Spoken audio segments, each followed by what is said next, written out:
د مهربان خدای پر سپېڅلي نامه د کابل نیوز اوریدونکو السلام علیکم. په دې له چې د اختر خوشحاله ورځ ولرئ. نن موږ غواړو په خبر او نظر کې په هیواد کې د شهداو او معلولینو پر ستونزو باندې او هغه څه باندې بحث وکړو چې د دوی لپاره څخه د لاسته راوړنو تر حده پورې شمیرل کیږي.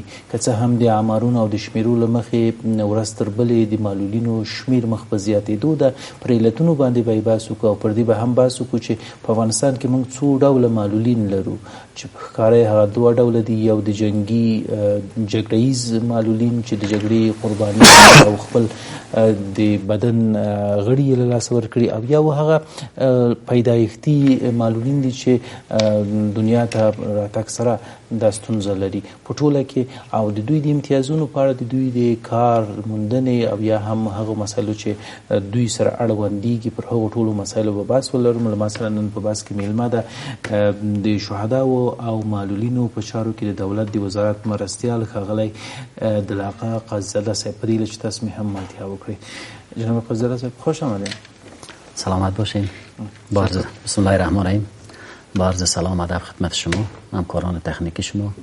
بسیار خوش هستم که امروز با شما هستم. یک 4 سخنی با یکی دیگه تبادل نظر میکنیم پیرامون موضوعی که شما اشاره کردید. امیدوار هستم صحت داشته باشید. تشکر. زنده باشین. شما باز هم خوش آمدید. نخست اگر در مجموع در افغانستان در مورد ارقامشان با ما معلومات بدین چقدر معلولین وجود دارن؟ تشکر. میخوایم سخن از اینجا آغاز کنم که هر جامعه را که ما شما در دنیا میبینیم در واقع دارای افراد معلولیت یا دارای افراد معلولیت و ضمناً مردمایی که وساب ناتوان هستند یا به نحو یک عضو وجودشان دیگه صدمه دیده وجود دارد، چه به لحاظ مسائل طبی باشد چه به لحاظ مسائل جنگی باشد و امثال هم. در هر جامعه این کمیت کمتر یا اضافه تر طوری که طبق احصایی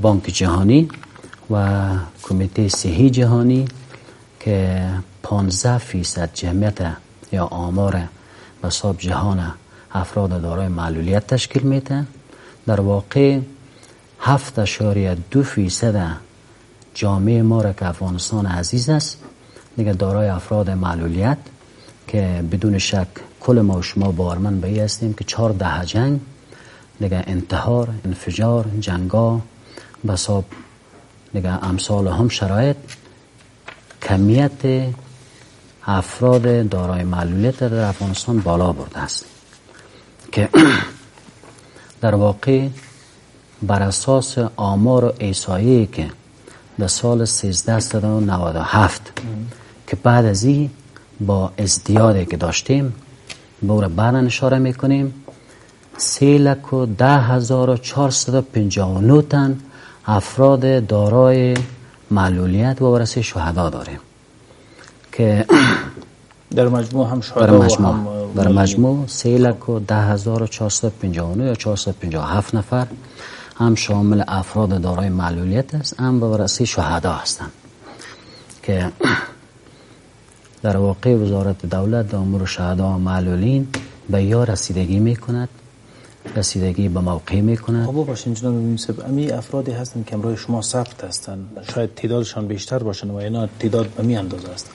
خب طوری که اشاره کردم آماری که در سال 1397 گرفته شده بود چنین چیزی بود، اما بر اساس حکم شماره چند است که به یادم نمیاد به اساس پیشنهاد وزارت کار امور اجتماعی شهدا و معلولین و حکم رئیس جمهور این به خاطر ثابت ساختن و روشن ساختن همین آمار و کمیت شهدا و معلولین در مرکز و ولایات کمیته های ایجاد شد. کمیته های شامل اعضای استر محکمه بود، لوی سارنوالی بود، امنیت بود، دیگه صحت بود و امثال هم به خاطر شفاف ساختن و به خاطر روشن ساختن همین تعداد و آمار و ارقامی که واقعا چنین یک چیزی هست یعنی و همین پروسه جدا ادامه دارد جدا هم در مرکز هم در ولایات. این مثلا هنوز آمار به دست آمده دیگه یا خیر؟ خب فعلا در حال تداوم است، استمرار داره. این مسئله تحت بساب می حیاتی که من اشاره کردم اینها کار ادامه داره. به محض از اینکه ما مرکز و ولایات ما آمار و ارقام یا کمیت به گونه مشخص روشن تثبیت شود، ثابت شود، انشالله که ما شما را همه مردم افغانستان در جیران میگذاریم. مثل که من در مقدمه هم اشاره کردم ما بیشتر در افغانستان ما می دو نوع معلولین، یک معلولین که از اثر جنگات و یک هم معلولین مادرزاد. بیشتر آمار در کدام بخش بیشتر هستند و یا آماری که سالانه افزایش می‌یابد در کدام بخش؟ خب آمار طوری که شما خوب سوال کردین، ما در واقع آمار افراد دارای معلولیت غیر نظامی را زیادتر داریم.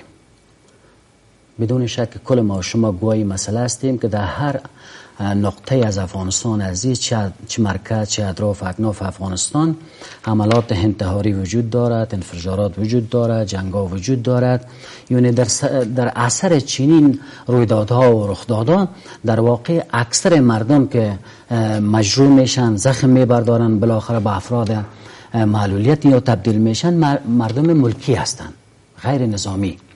دیگه مردمای نظامی ما هم هستند، بساب معلولین هستند، باز با مقایسه و با تناسب افراد معلولیت غیر نظامی اینها کمتر هستند، یعنی غیر نظامی بیشتر هستند. خب غیر نظامی بیشتر هستند و افرادی که مادرزاد معلول هستند، معیوب هستند، آمار از یا باز کمتر است و یا هم بیشتر است؟ آمار افراد که دارای معلولیت مادرزاد هستند یا طبی هستند، اینها کمیتشان یا بساب ارقام آمارشون آنقدر زیاد نیست که بساب نگران کننده باشه. خب هست که ما اداره ما در این خصوص یا پیرامون این موضوع هم توجه جدی میکند، هم طوری که در ماده 5 کنوانسیون حقوق معلولیت از در جهان میگه که هیچ نوع تبعیض میان افراد معلولیت جنگی و غیر جنگی وجود ندارد. ما متحد به چنین حکمی هستیم که هم افراد دارای معلولیت مادرزاد و غیر مادرزاد یا جنگی و غیر جنگی ما به گونه یکسان برشان میبینیم و به گونه یکسان حقوق و امتیازاتشان فراهم میسازیم. خب بیشتر که تحت پوشش شما هستند کدام ها هستند؟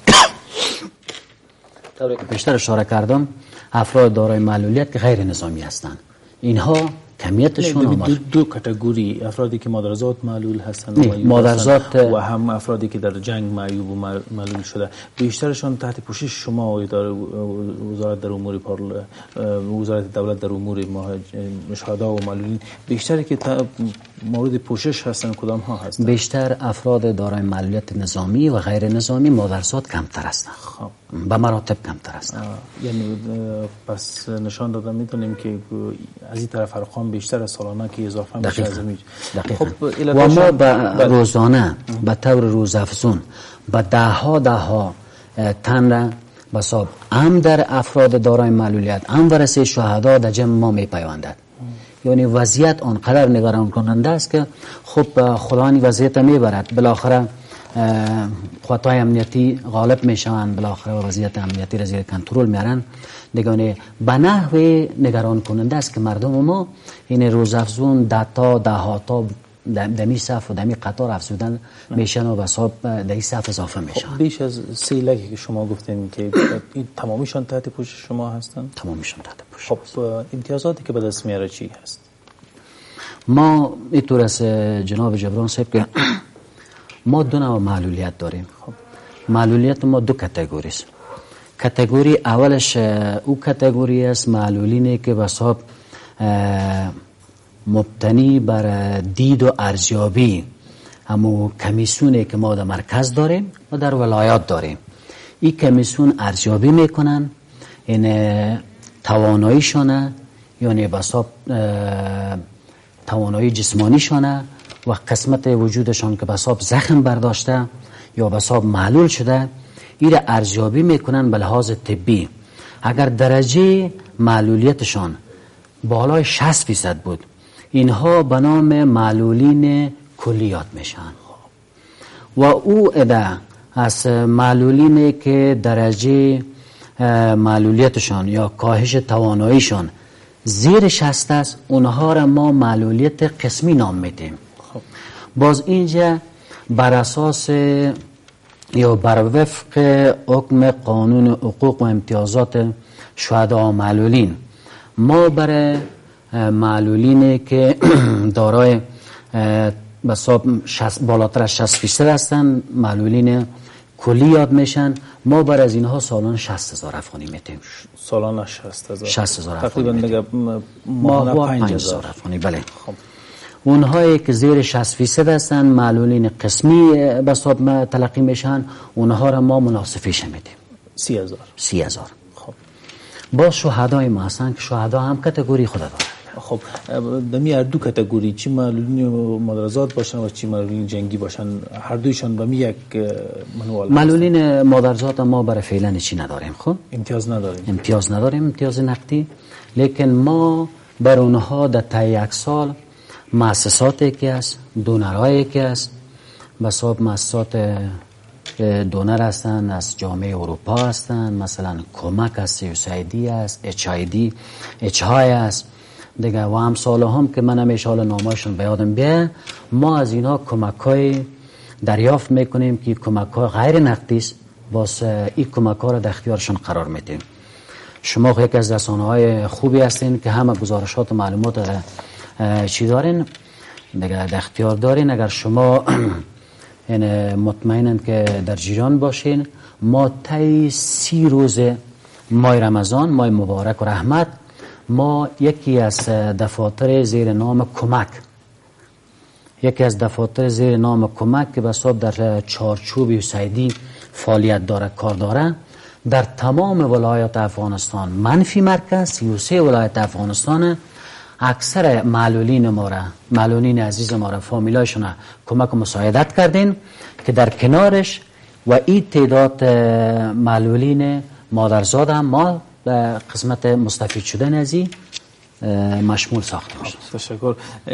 درنو دونکو یو لاند د عمل رم بیا ګرځم ان شاء الله په دغه ټولو موضوعات به بیا هم بحث وکړو چې کوم ستونزو سره خدای مکړه دوی مخ دي او د معلولین او شهداو په چارو کې د دولت وزارت څه کړی دي. که تاسو په جریان کې هستئ دا معینیت و د کار او ټولنیزو چارو وزارت په اډانه کې خدا بیا وزارت باندې هغه هم د دولت په برخه کې وزارت شو، نو ضرورت څه و پر دې به هم ان شاء الله چې موږ سره معلومات شریک کړي او تاسو ملتیا